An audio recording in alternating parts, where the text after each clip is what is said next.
Salam qadırdan iyilleşler. Doğruluk yolu gepleşimede hoş geldiniz. Sizin her biriňize Rabbimizin bereketlerini dilek edip gepleşiklerimize başlayaryn. Geçen gepleşimizde biz sizin bilen Yahyanyň hoş habaryndan 10-njy baby öwrenmäge başlapdyk. Bugünkü gepleşimizde Yahyanyň hoş habarynyň 10-njy babyndan öwrenmäge dowam ederiz. Öwrenişimiz ýaly Rabbimiz İsa Mesih halka misallar arkaly özüniň gutuluş gapysydygyny, oňa iman edenleriň halas boljakdygyny we özüne iman edenlere ýaşaýyş, bolelin ýaşaýyş berjekdigini wada berenligini öwrendik. Mundan başga da İsa Mesih özüniň gowy çopan kimin özüne iman edenlerin aladasyny diýenligini we olar üçin öz janyny olaň dowzak odundan gutulmak üçin ýaşaýşa gowuşmaklary üçin berýänligini aýdypdy. İsa Mesihiň bu ajaýyp sözlerine hemmeler inanýardylarmy? Elbetde ýok. Bilşimiz ýaly İsa Mesihiň ady adamlarda bugünler hem bölünüşük getirýär. İsa Mesihiň yere gelip ýaşan döwründe hem İsa Mesih adamları iki topara bölüpdi.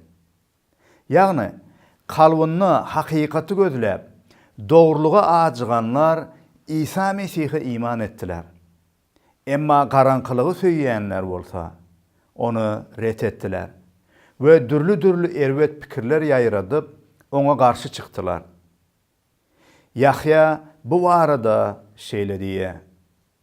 Bu sözler sebäpli Ýahudlaryň arasyna ýene de agzarlylyk döredi.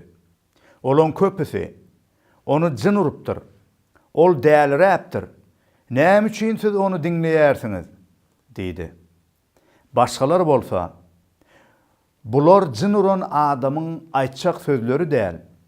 Jyn körleriň gözüni açyp bilermi? diýdiler. İsa Mesih yer ýüzünde kämil we mukaddes ýaşaýşy bilen eden işlerini, gudratlaryny, öwreden ajaýyp taglimatlaryny hem özüniň aýratynlygyny, ýagny mukaddesligini görkezdi. Emma halkyň käbiri onu nähak ýere ýamanlady, töhmet atdylar. Oňa bir jyn uran biri diýip aklyndan azaşan diýdiler. Ýöne başgalar bolsa dogabitdi körüň gözüni diňe Hudaýdan bolan biriniň açyp biljegine düşünüp oňa inandylar. Bugünkü gün hem ilimiz arasynda İsa Rabbimiz barada dürlü düşünjeler bar.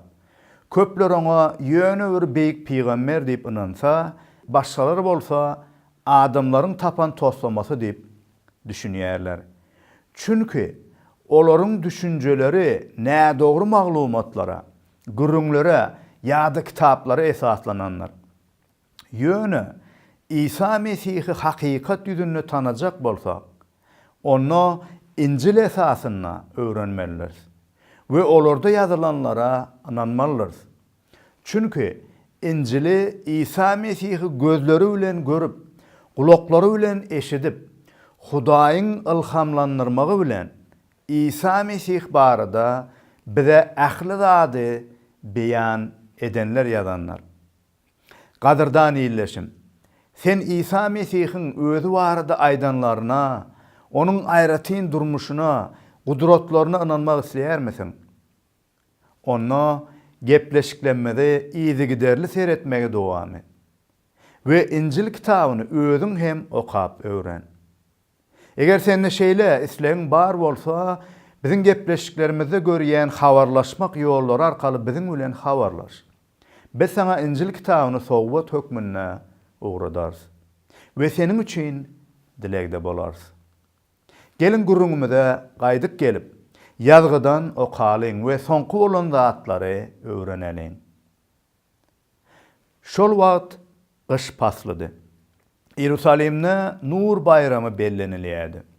İsa Wadathanada Süleymanyň eýwany diýen ýerde gezmeläp ýördi. Yahudlaryň baş tutanlary onuň daşyna üýüşüp, "Sen haçana çenli bizi alasarmyk edip goýjak? Eger Mesih bolsaň, anygyny aýt" diýdiler. İsa olara, "Men size aýtdym, ýöne siz iman etmeýärsiňiz. Atamyň ady bilen eden işlerim meniň kimdigime şaýatlyk edýär. Ýöne siz iman etmeýärsiňiz. Sebäbi size aýdyşym ýaly. Siz meniň goýunlarymdan näl?" İsa Mesih'i dinleýän Yahudlaryň köpüsi İsanyň daşyna üýüşüp, ondan Mesih bolsaň bize aýt diýip talap etdiler. İsa Mesih, "Eýýäm näçe gerek? Halka özünüň kimligi barada, ýagny dünýäni halas etmek üçin gelen halaskär Mesih digini aýdypdy. Emma halkyň köpüsi oňa inanmaýardylar. İsa Mesih özü barada diňe bir sözde aýtman, özünüň eden işleriniň hem, onuň kämil we mukaddes durmuşynyň hem, onuň Mesih digine güwä geçýändigini olara ýatlatdy. Köplenç iýleşdenmez bizden İsa Mesih gönüden göni "Men Huda ýa-da men Mesih" diýip aýtdymy diýip soraýarlar. Elbetde İsa Mesih özünüň Hudaý bilen birdigini, Mesih digini aýdyp tasdiklady. Ýöne İsa Mesih ünüs bersek köplenç ýöne aýdylan sözü däl, özünüň eden işlerine, taglimatyna ünüs bermegi we olaň özünüň kimdigini bize tasdiklap görkezýändigini aýdýar. Elbetde her bir adam özü barada "Men eýle ýa-da beýle" diýip biler. Ýöne iş ýüzünde aýdan sözleri berja etmese, onda aýdylan söz boş bolýar. İsa Mesih bolsa, halkyň ünsüni hemişe hem özünüň Hudaýyň adyndan eden işlerine, gudratdyr alamatlaryna gönükdirdi. Ol diýdi: "Atamyň ady bilen eden işlerim meniň kimdigime şaýatlyk edýär. Ýöne siz iman etmeýärsiňiz. Sebäbi size aýdyşym ýaly, siz meniň goýunlarymdan däl." İsa Mesih'iň durmuşyny öwrenip, onuň eden işleri arkaly onuň kimdigini ret etsek, inanmasak, onda biz İsa Mesih'iň goýunlaryndan däl. Ýagny hakykat ýüzünde oňa iman edip Hudaýyň cennet mekanyna barjaklaň hataryna därsiňiz.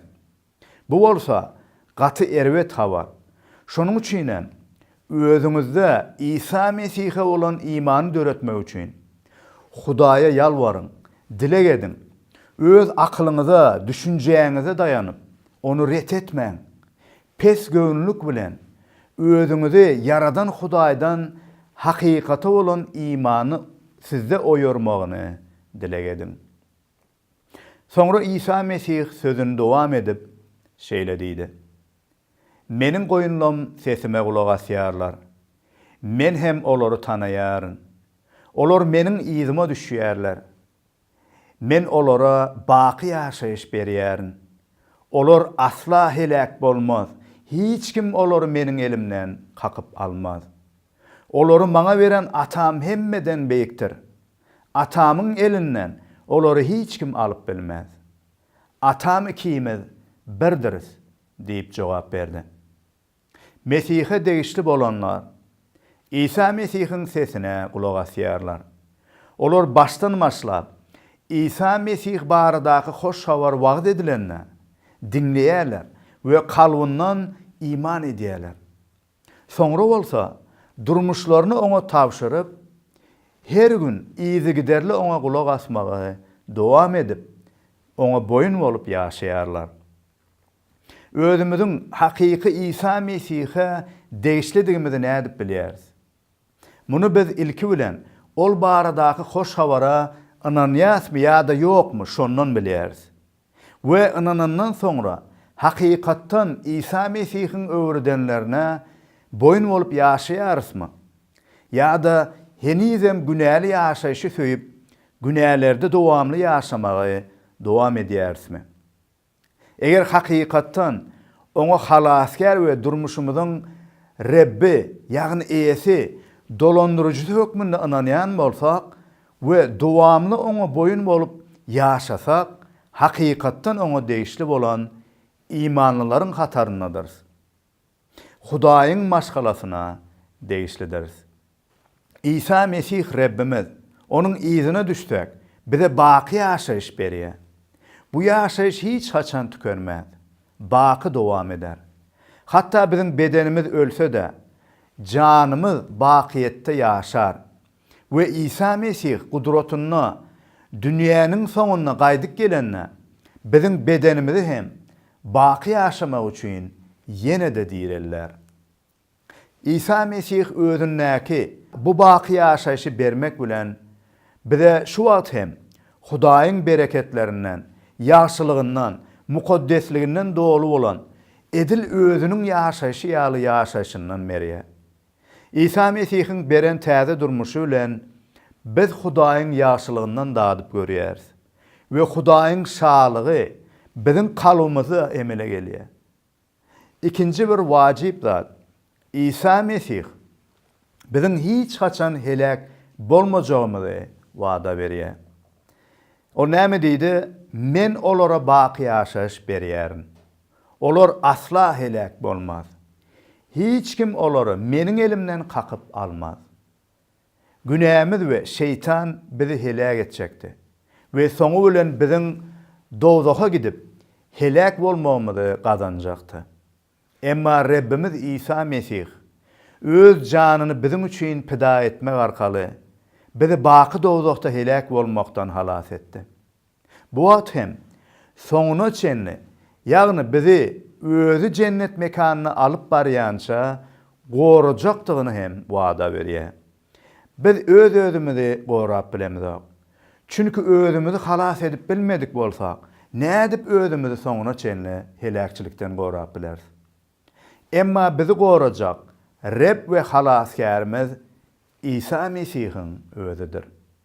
Bilşimiz ýaly ol şeytandan hem üstündir, ölümden hem üstündir. Çünki ol ölüp üçüncü günü yine dirildi. Ve bugün hem kudretli, diri bolanyň özüdür. Ve ahir zamanına hemme zady höküm etmäge ve täzelemäge kudretyny gaýdyp geler. Şonuň üçin özüniň bizi gorajakdygyna wada berdi ve şeýle diýdi: Men olara baky ýaşaýyş berýärin.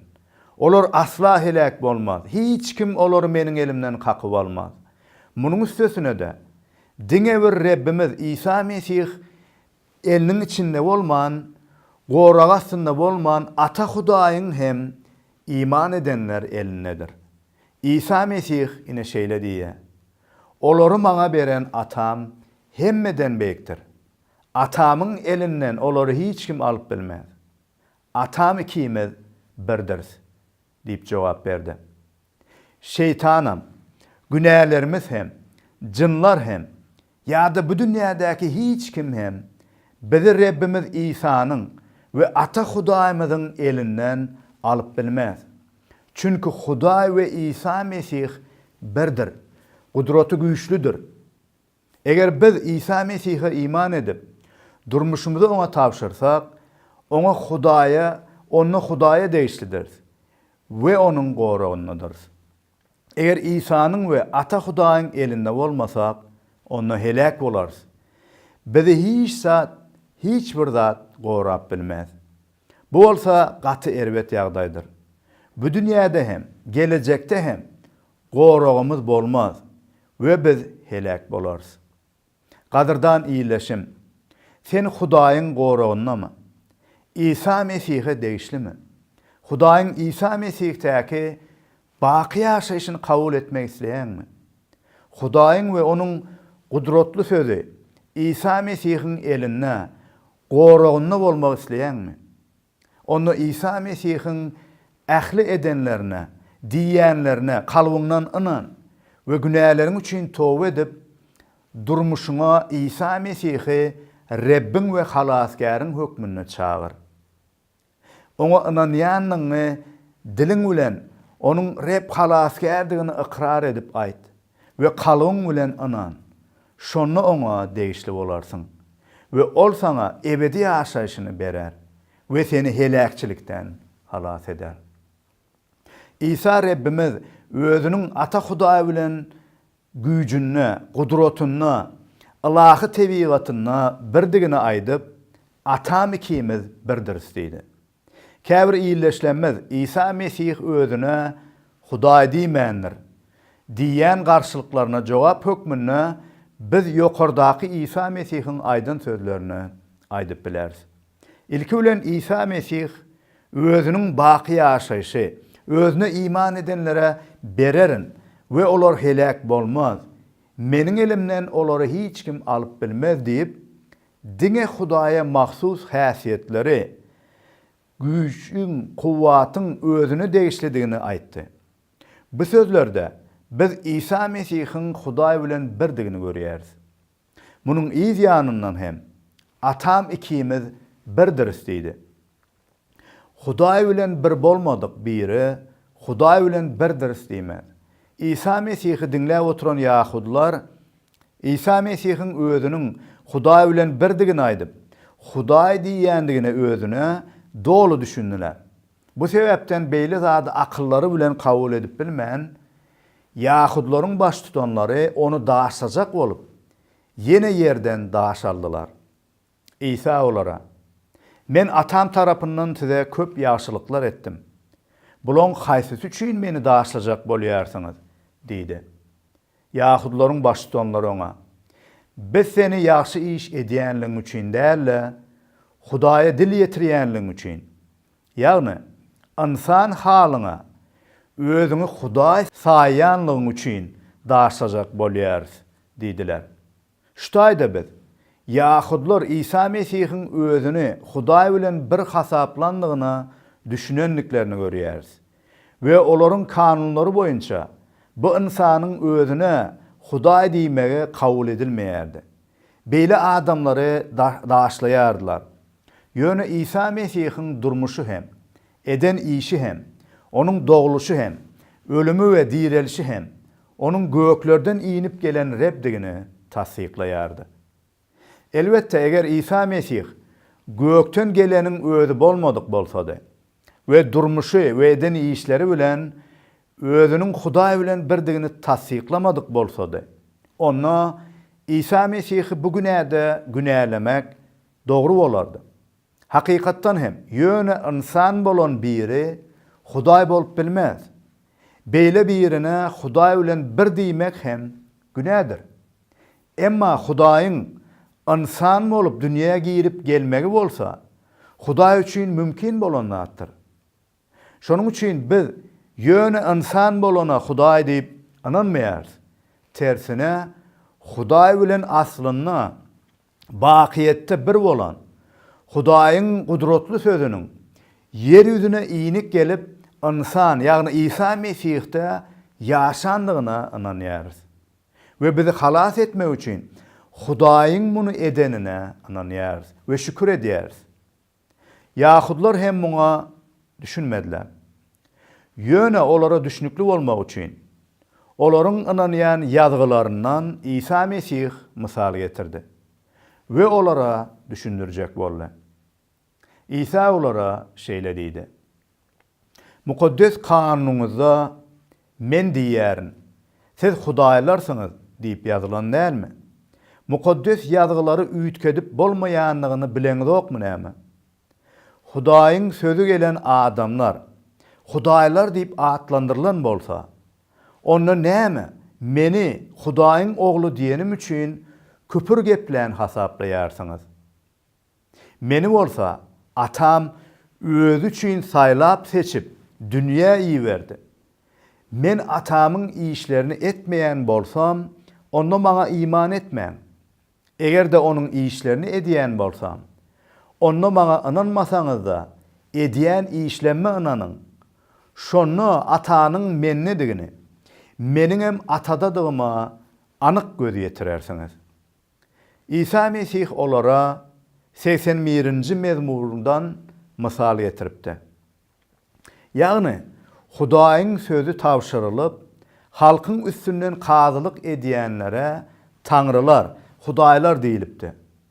Bu taýda olaryň Hudaý bilen birdigini aýtman, Hudaýyň hökmü bilen kazylyk wezipesini berja edenlikler üçin şeýle diýilipdi.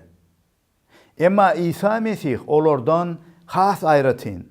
Sebäbi İsa Mesih Hudaýyň gudratly sözüniň özüdir. Hudaý onu yer ýüzüne göklerden iyi beripdi.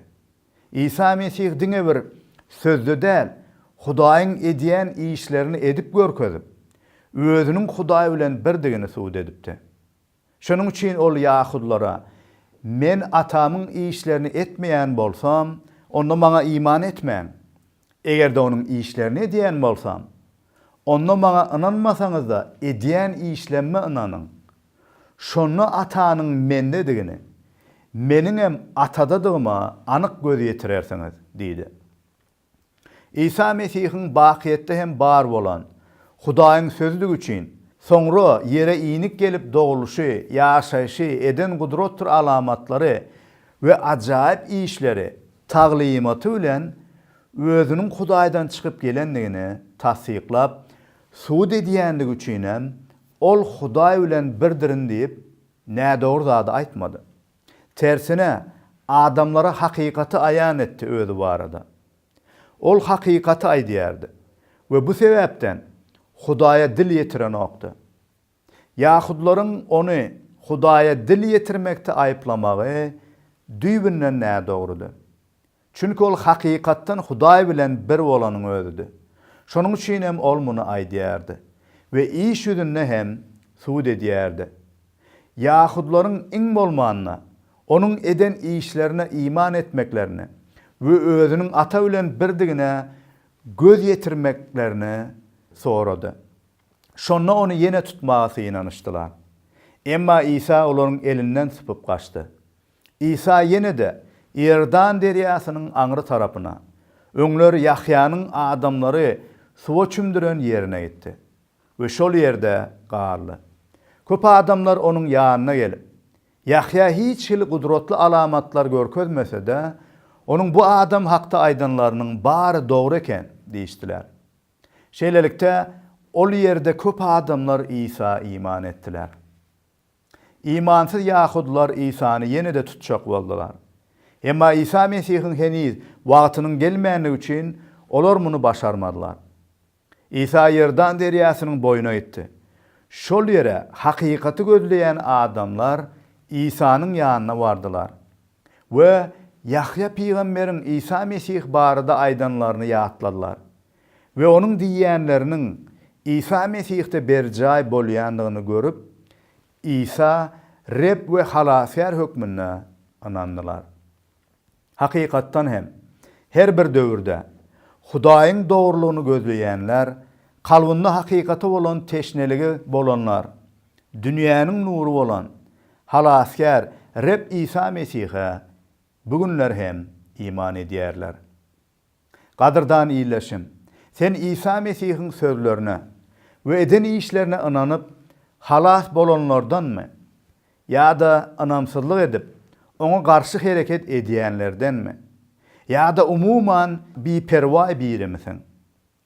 Hakykat ýüzünde günählerin üçin towba edip Reb İsa Mesihe iman edersin diýip umid edýärin. Canymyzyň gowy çopany, gutuluş kapysy, özüne iman edenlere baky ýaşaýşy berýän we olar helakçylikden gorayan İsa Mesihe degişli bolmaklyk nähili ajaýyp hoşawardyr. Şeýle bizi hemişe gorayan, gudratly ellerinde saklayan Reb İsa'myzyň we Ata Hudaýymyzyň bardygyna şükürler bolsun. Mähruhan imany doganlam. Özüňiziň İsa Mesihe Rebbimize degişligiňiz üçin şatlanyň, begeniň we onuň goragy astyndadygyňyzy we bizi helakçylikden saklap, baky mekanyna özüniň alyp barýandygyny ýatda saklan we diňe her gün oňa biil baglan. Her gün o çopanymyz Rebbimiz İsa'nyň sesine, mukaddes ýazgylary okap, olara kulak asyp, olary berjaý edip, boyun bolup ýaşaň. Şonu günälerden we şeytanyň täsirinden yeňişli ýaşaýyşda yaşarsınız. Bulary berja etmekde bolsa, Rabbimiz sizin her biriňize mukaddes ruh arkaly güç kuwwat bersin diýip dilek edýärin. Bu wagt bolsa, size Rabbimizin parahatlygyna galmagy dilek edip, sizin bilen hoşlaşýaryn. Hoş, sag bolun. Merhemet bilen öz erkimiz esasyna kabul edýäris. Adamlar İsa Mesihiň ýyzyna ermäge taýýar bolanlaryna oňa ýönekey dilek arkaly ýüzlenip bilerler. Mümkin sen eýem İsa Mesihi öz ýüregiňe çagyrmaga taýýarsyň. Eger bu şeýle bolsa, häzirki aýdyljak dilege ümsüm öz ýüregiňde goşulyp bilersiň.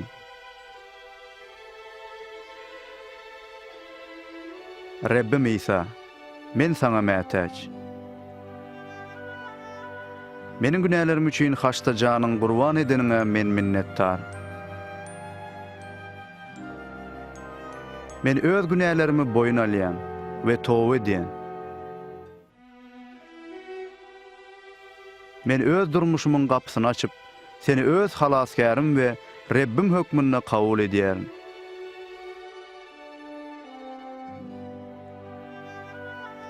Meniň günälerimi bagyşlap, maňa baky ýaşaýyş berýäniň üçin minnettar. Meni öz islegiň boýunça özgert. Şeýlelikde men seniň ýyzyňa eriji bolaýyn. Amin. İsa Mesih öz ýyzyna erýänler barada şeýle diýdi. Meniň goýunlarym sesime kulak asýar. Men hem olary tanaýarym. Olar meniň ýyzyma düşýärler. İsa'nın wada beren bol elin durmuşyny baştan geçirmek üçin onuň ýyzyna erýänler her gün Hudaý bilen doga dilek arkaly gepleşýärler. Onuň sözüni okuýarlar, ýa-da dinleýärler. Olar beýlekleri de Hudaý barada gürrüň berip, onu söýüp ýyzyna erýänler bilen ýygy-ýygydan duşuşýarlar. Onuň ajaýyp wadasyny ýadyňda sakla. Ähli ýytyar ýerde gökde maňa berildi. Men dünýäniň soňuna çenli siziň bilen olaryn. Amin.